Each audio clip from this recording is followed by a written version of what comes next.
2030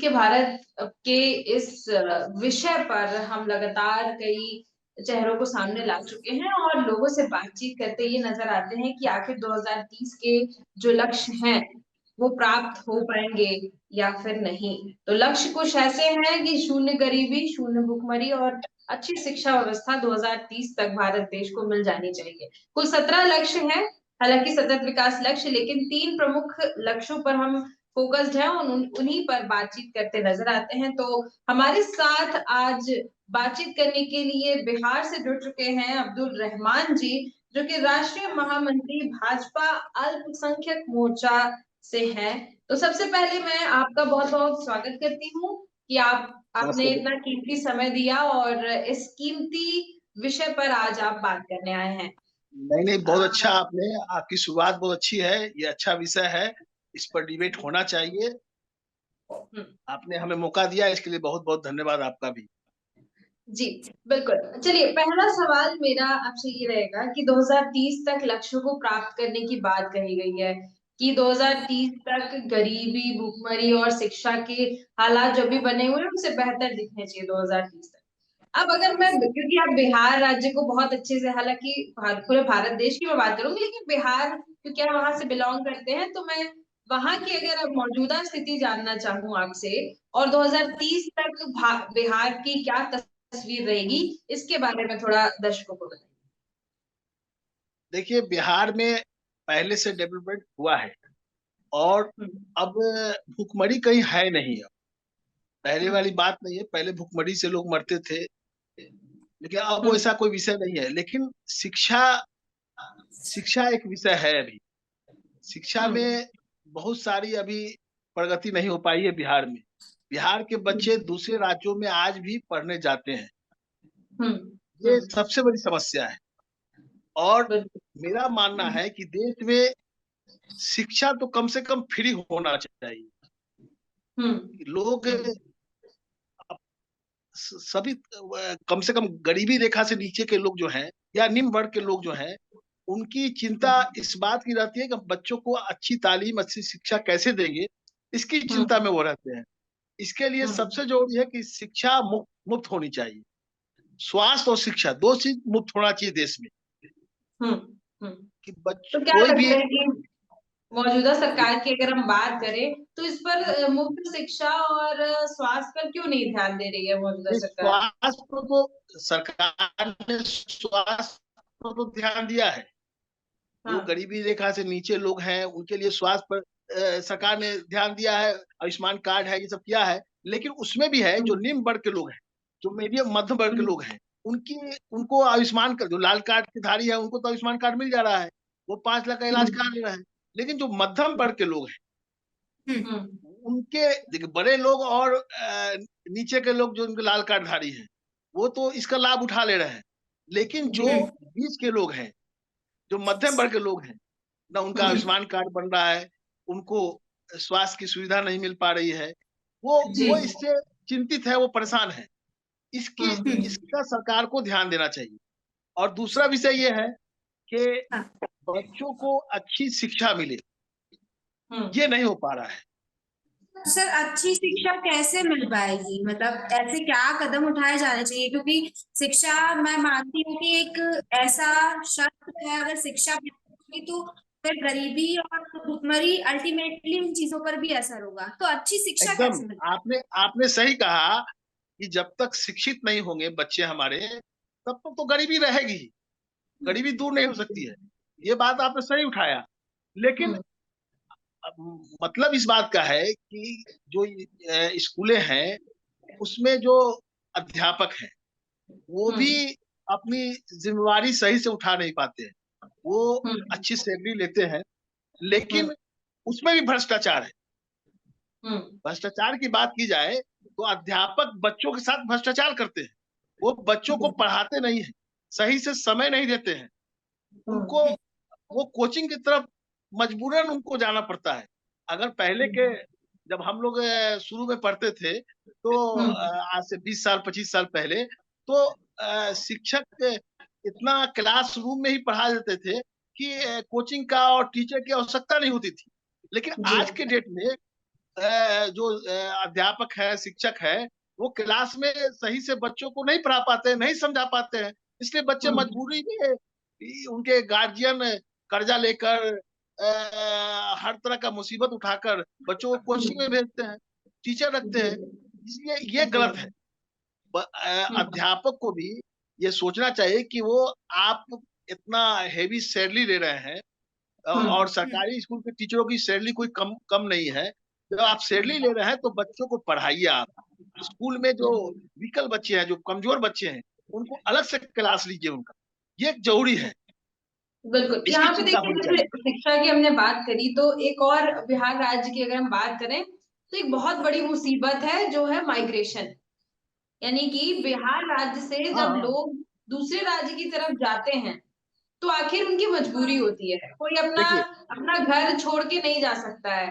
देखिए छोड़ के जाने में यही काफी यही मुसीबत होती है, यही लेकिन यही जाना यही मजबूरी है। देखिए यही ये है कि बिहार में कोई उद्योग धंधे नहीं है। उद्योग धंधे नहीं है बिहार में।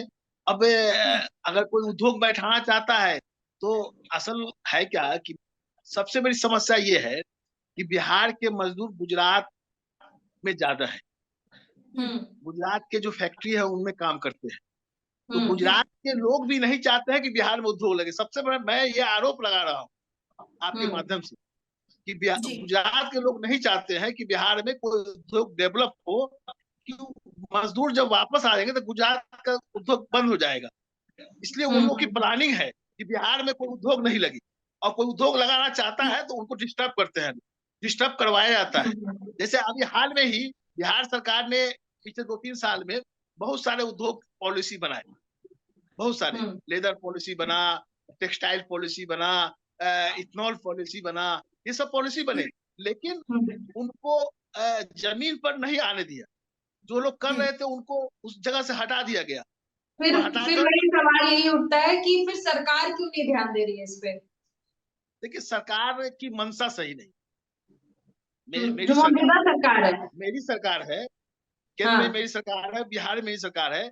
लेकिन मैं साफ हाँ साफ कहता हूँ, सरकार होने, पार्टी में रहना अलग बात है, लेकिन सरकार की मंशा सही नहीं है कि बिहार में कल कारखाने लगे, उद्योग लगे। बिहार के लोग जो अपने बच्चों को छोड़कर, अपने पत्नियों को छोड़कर बाहर कमाने जाते हैं, उनके साथ बाहर में दुर्व्यवहार भी होता है बहुत सारा। उनको बिल्कुल। ना सही से रहने की व्यवस्था होती है, नहीं सही से खाने की व्यवस्था होती है।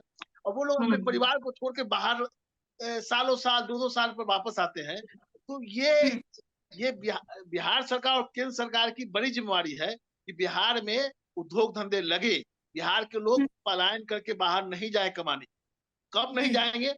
जब उनको उद्योग, बिहार में पहले बहुत सारी चीनी मिल थी, सब चीनी मिल बंद है। 1-2 चीनी मिल छोड़ के सब बंद है। जूट मिल हुआ करती थी, सभी जूट मिल बंद है। तो क्या करेंगे बिहार के लोग? रोजगार नहीं देखिए, है तो क्या करेंगे? ऐसी पार्टी में फिर आप क्यों हैं, जो जिनकी मंशा ही सही नहीं है, फिर ऐसी पार्टी में आप क्यों नहीं, हैं? पार्टी में रह के भी देखिए, पार्टी बहुत सारी अच्छी काम भी करती है हमारे, ऐसा नहीं है। नरेंद्र मोदी का विजन साफ है, विजन अच्छा है मोदी जी का, ऐसा नहीं है। लेकिन कुछ लोग हैं जो इसको नहीं चाहते हैं। देखिए, बिहार में नहीं चाहते हैं। सर क्यों बिहार में बिहार में नहीं चाहते हैं? सवाल है कि सबसे बड़ी बिहार में क्यों समस्या नहीं। बिहार की है पलायन। लोग जो बाहर जा रहे हैं, ये सबसे बड़ी समस्या है बिहार की। देखिए, अब्दुल इसके रहमान कारण जी, बिहार बिहार में जितना ध्यान नहीं दिया जा रहा है, खैर उतना ही टैलेंटेड बिहार है और उतना ही टैलेंटेड वहां के लोग हैं, है नहीं ना। है, सही बात बिहार के टैलेंटेड लोगों की वजह से ही बहुत के, जैसे महाराष्ट्र, मुंबई हो गया, गुजरात हो गया, यहाँ की बहुत सी फैक्ट्रियां और इंडस्ट्रीज बिहार के लोगों की वजह से ही चल रही हैं। मेहनती होते हैं, बहुत काम करते हैं, पढ़ाई में भी अच्छे होते हैं, इस वजह से उनका फायदा उठाया जा रहा है। हर इलेक्शन में फायदा उठाया जाता है। हर चुनावी प्रक्रिया जो भी होती है उसमें बिहार के लोगों का फायदा उठाया जाता है। तो आप देखिए, आप भी बिहार से बिलोंग करते हैं, तो मैं ये जानना चाहती हूँ, आपकी तरफ से क्या कभी कोई ऐसा इनिशिएटिव हुआ कि नहीं, बिहार के लोगों के लिए सरकार कुछ अच्छा अच्छा करे, आपकी तरफ से कुछ भी केंद्र की तरफ आपने कुछ उनको लेटर लिख के दिया कि नहीं, आप बिहार पे ध्यान दीजिए, क्योंकि बहुत देखिए, सारे देखिए सत्ता देखिए सत्ताधारी पार्टी कुछ भी नहीं कर रही है अभी बिहार के लिए।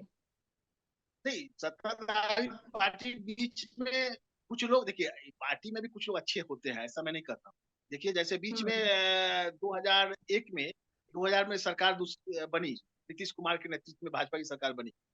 उसके नीतीश बाद कुमार जी को सिर्फ सीएम का पद चाहिए, उनको डेवलपमेंट थोड़ी नहीं करना है। नहीं मैं बात बता रहा हूँ, कुछ मंत्री उसमें बने, जैसे उद्योग मंत्री बने, उन्होंने प्रयास किया, तो 17 इथेनॉल फैक्ट्री बिहार में लगा, 17 इथेनॉल फैक्ट्री बिहार में लगा। लेकिन मैं ये बात कहने पर मजबूर हूँ कि केंद्र सरकार की मंशा नहीं थी कोटा, उसको इथेनॉल फैक्ट्री जो बैठता है, इथेनॉल फैक्ट्री में कोटा केंद्र सरकार, इथेनॉल केंद्र सरकार खरीदती है, लेकिन कोटा सही नहीं देने के कारण वो फैक्ट्री सही चल नहीं पा रही है। और सबसे बड़ी बात है कि और कुछ दिन बाद उस मंत्री को हटा दिया गया, सरकार भी खत्म हो गई, सरकार बदल गई, जिसके कारण डेवलप रुक गया। अच्छा सर, एक बात बताइए, आप केंद्र सरकार मतलब आप खुद उस पार्टी से हैं और पार्टी के बारे में कह रहे हैं, बाद में आपको ऐसा तो नहीं कि आपने ऐसा क्यों बोला, ऐसा तो नहीं किया जाएगा? नहीं देखिए, पार्टी से बड़ा देश है, पार्टी से बड़ा मेरा बिहार है। बिहार में डेवलप होगा, बिहार में कल कारखाने बैठेंगे, बिहार विकसित होगा, विकास होगा, तो उससे फायदा हमारा भी होगा, हमारे बच्चों का भी फायदा होगा और समाज के बच्चों का फायदा होगा। देखिए पार्टी कब बढ़ेगी, जब पार्टी में लोग जुड़ेंगे, कब, जब राज्य का विकास होगा। और बिहार में मैं मानता हूं कि बीजेपी बिहार में इसलिए नहीं आ पा रही है कि वहां पर वहां के जो नेता है, जो बीजेपी के या किसी पार्टी के नेता है, उनको विजन नहीं है काम करने का। वो सिर्फ भाषण दे रहे हैं, हम आरोप लगा दे दूसरे पर, वो दूसरे पर आरोप लगा दे, ये नहीं खोला, वो नहीं बनाया, इससे नहीं होगा। काम करना होगा, विकास करना होगा, लोगों के लिए कल कारखाना बैठाना होगा। आप कहीं से कीजिए, आखिर गुजरात में क्यों कल कारखाना बैठ जाता है, नए नए फैक्ट्री क्यों बैठ जाते हैं, उत्तर प्रदेश में क्यों फैक्ट्री नए नए बैठ जाते हैं, महाराष्ट्र में क्यों बन रहे हैं, साउथ में क्यों बैठ रहे हैं, और बिहार में क्यों नहीं बैठेगा? बिहार में क्या दिक्कत है? अब लॉ एंड ऑर्डर समस्या भी सही हो गया है, बिहार बिहार में लॉ ऑर्डर भी सही हो गए हैं। में समस्या है। अगर आप कह रहे हैं, अभी आप कुछ समय पहले तक कह रहे थे कि केंद्र सरकार की मंशा नहीं है, अभी आप कह रहे हैं कि महाराष्ट्र में हो रहा है, गुजरात में हो रहा है, बाकी जगहों पर हो रहा है, तो फिर समस्या कहाँ है? बिहार की बिहार सरकार के में साथ सौतेला व्यवहार है, बिहार के साथ सौतेला व्यवहार होता है, ये मैं बिल्कुल आज सही तक कह बात रहा हूँ, बराबर सौतेला व्यवहार बिहार के साथ हुआ है। आपने बिहार में जिस राज्य से, और सबसे देखिए एक बात सुनिए, जब बदन में अंग है पूरे शरीर में, तो अगर एक अंग, एक हाथ खराब हो जाए तो पूरा बदन खराब होता है, पूरा बदन डिस्टर्ब होता है। कहते हैं बिहार, अगर बिहार बंगाल डिस्टर्ब है, बिहार में अगर विकास नहीं हो, बिहार के लोग पलायन करके बाहर जा रहे हैं, जिस पलायन के कारण बिहार के बच्चों का भविष्य अंधकार में हो रहा है, बिहार के बच्चे को शिक्षा सही ढंग से नहीं मिलती, क्योंकि फादर नहीं रहते हैं। और यहाँ तक महिलाएं भी बाहर चली जा रही है काम करने, अपने बच्चों, छोटे छोटे बच्चों को छोड़कर। तो बच्चों को देखेगा कौन, कौन देखभाल करेगा, कौन उनकी शिक्षा की चिंता करेगा? तो ये सबसे बड़ी बिल्कुल समस्या है। तो सबसे बड़ी जोड़ी है कि बिहार का विकास होना चाहिए। बिहार विकास, रोड बन गए, नाली बन गए, सड़कें बन गई, बिजली ठीक हो गई, लेकिन उससे समस्या का हल नहीं होने वाला है। सबसे बड़ा अभी भी समस्या का देखिए, हल अभी भी होगा, अब्दुल रहमान जी, अभी भी होगा, बहुत से ऐसे क्षेत्र हैं कल बिहार कारखाना के खुलेगा। जिनमें विकास की जरूरत है। बहुत से ऐसे कल क्षेत्र हैं जिनमें रोड भी नहीं होगी और बिजली भी नहीं होगी, नहीं, बहुत से ऐसा ऐसे नहीं है, क्षेत्र। ऐसा नहीं है। बिहार में अब वैसा बात नहीं है, रोड और बिजली सब जगह हो गई है, रोड, एक बिजली, एक, एक पुल, जगह या रोड, सब जगह। बिजली और लॉ एंड पानी की ऑर्डर भी अच्छा समस्या हो नहीं गया है। है, लॉ एंड ऑर्डर भी अच्छा हो गया है। लेकिन सबसे जरूरी है, इन सब के अलावा बिहार में उद्योग धंधे लगेंगे। बिहार के लोग अच्छा काम करना जानते हैं, मेहनती लोग होते हैं, ईमानदार लोग होते हैं, वो काम करेंगे, वो बिहार में आके काम करेंगे, तो अपने बच्चों को ध्यान देंगे, बच्चे शिक्षित होंगे, तो विकास, देश का विकास होगा। सिर्फ बिहार का विकास नहीं होगा, बिहार के बच्चे शिक्षित होंगे तो पूरे देश का विकास होगा, ये बात मानना पड़ेगा। बिल्कुल बिल्कुल बिल्कुल।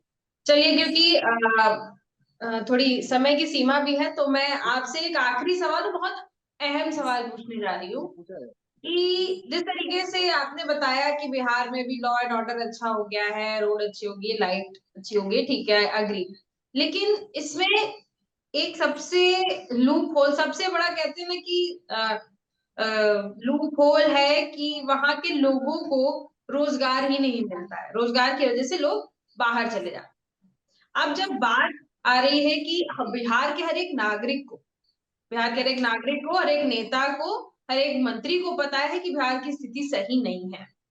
तो एक आप पॉलिटिक्स के अंदर है, पॉलिटिशियन है आप, तो मैं आपसे जानना चाहती हूँ कि आखिर ऐसा क्या है कि सब कुछ जानते हुए कि सालों से बिहार को बिल्कुल प्रायोरिटी नहीं मिल रही है, बिहार को पीछे ही रखा जा रहा है, तो फिर बिहार को डेवलप क्यों नहीं किया जा रहा है? क्या वहां के लोगों का फायदा उठाया जा रहा है? क्या बिहार में इंडस्ट्रीज नहीं आ सकती हैं? क्या नेताओं को नहीं दिख रहा है कि वहाँ इंडस्ट्रीज नहीं है, तो वहां पर इंडस्ट्रीज लाया जाए, वहां पे रोजगार लाया जाए, ताकि लोग वहां से भाग भाग के दूसरे स्टेट में न जाए? लोग अपने पूरा घर, अपनी खेती बाड़ी सब छोड़ के चले जाते हैं, क्यों? क्योंकि वहां पर रोजगार नहीं है। तो आखिर वहां पर अगर रोजगार नहीं है, इंडस्ट्री नहीं है, तो वहां के नेता और जो मंत्री बने बैठे हैं वो लोग फिर क्या कर रहे हैं? वो सिर्फ मंत्री की सुविधा ले रहे हैं। मैं साफ साफ बोलना चाहता हूँ, किसी भी पार्टी के नेता है, वो या तो पक्ष हो या विपक्ष हो, सब आरोप प्रत्यारोप में सिर्फ लगे हुए हैं। किसी को चिंता नहीं है बिहार की, कि बिहार में कल कारखाने बैठे सब एक डेलीगेट बनाकर, सब मिलकर अगर प्रयास करेंगे। प्रधानमंत्री जी काम करना चाहते हैं, उनका विजन अच्छा है, लेकिन बिहार के नेताओं, कोई भी पार्टी को, हमारी पार्टी को हो या विपक्ष के हो, किसी भी नेताओं का विजन नहीं है। वो सब मिलकर आकर डेलीगेट, ऑल पार्टी डेलीगेट आकर प्रधानमंत्री से मिले। प्रधानमंत्री जी चाहते हैं कि पूरे देश का विकास हो, वो उनमें कोई भेदभाव नहीं है, लेकिन वहां के हमारे बिहार के नेता में विजन नहीं है। मैं साफ साफ कहना चाहता हूँ, कोई में सकारात्मक सोच नहीं है विकास के प्रति। विकास तो हो गया, लेकिन विकास में सबसे बड़ा बात है कि लोग पलायन नहीं करे, इसके लिए कल कारखाना खुले। कौन नेता बिहार का कोई भी डेलीगेट जाके प्रधानमंत्री से आज तक मिला हो? 10 साल हो गए प्रधानमंत्री नरेंद्र मोदी को, कोई नहीं मिला है। इसलिए मैं साफ साफ दोषी सभी पार्टी के नेताओं को करता हूं कि पीएम से जाके मिले, प्रधानमंत्री से अपनी समस्या रखे। सिर्फ लोग आरोप लगाते हैं कि लालू जी ने नहीं किया, जंगल राज हो गया, नीतीश जी, वो कहते हैं नीतीश जी ने नहीं किया। इससे नहीं होगा। आप पीएम से जाके वहां के डेलीगेट मिले और मिलकर प्रधानमंत्री से बात हो। प्रधानमंत्री जी की इच्छा है कि पूरा, प्रधानमंत्री चाहते हैं कि पूरा देश विकसित हो, पूरा देश में विकास हो, पूरे देश में कल कारखाने बैठे। ये वहां के बिहार के नेताओं की दोष है। नेताओं को जो पद पर है उनको जाके प्रधानमंत्री से मिलना चाहिए, अपनी बात रखनी चाहिए।